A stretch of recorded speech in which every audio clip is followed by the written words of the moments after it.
This is a fight that dates back to the creation of the airport. Tempe existed before the airport was created.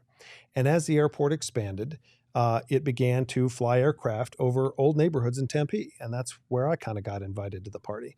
That was going on through the 70s. And residents in Tempe worked with the airport cooperatively and created a process by which the airport would fly aircraft over the Salt River riverbed and avoid the noise-sensitive areas in Tempe.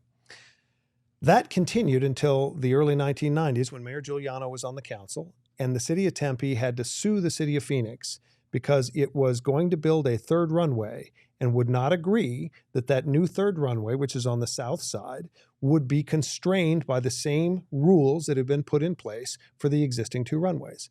And the end of that lawsuit was in 1994. Mayor Giuliano had become mayor. Mayor Mitchell had negotiated some of it, but I'm going to actually show you some of the papers.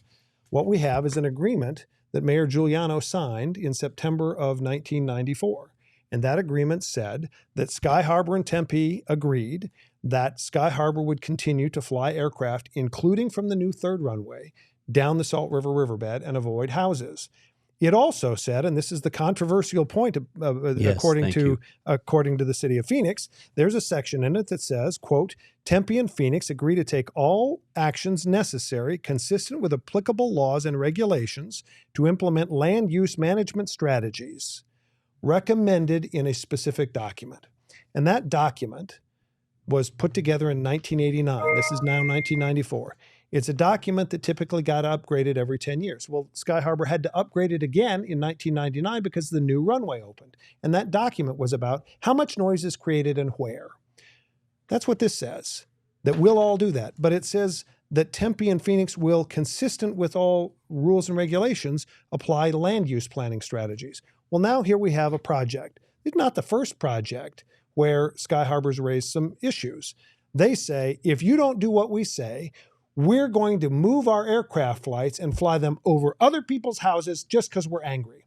Now, let's do the logic. Yeah. So 2,000 residences get built on this site in a noisy area called the 65 DNL.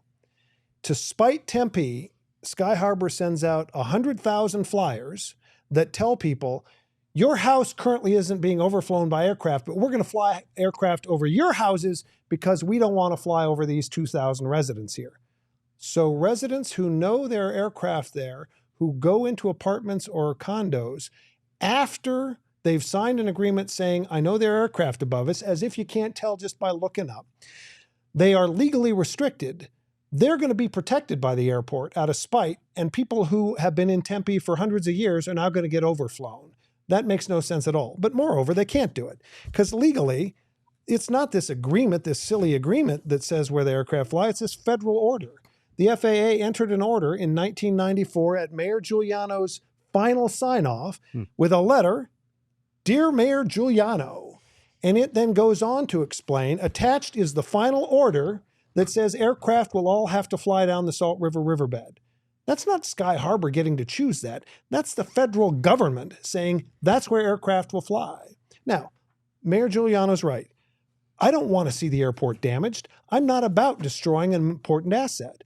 But I'm not about to let them push my city around, and that's how I ended up in this chair today, because it was Sky Harbor arguing that this project would harm the airport, when in fact, Sky Harbor agreed in 1994 that the kind of project we're putting here, multifamily residential, is legally allowed.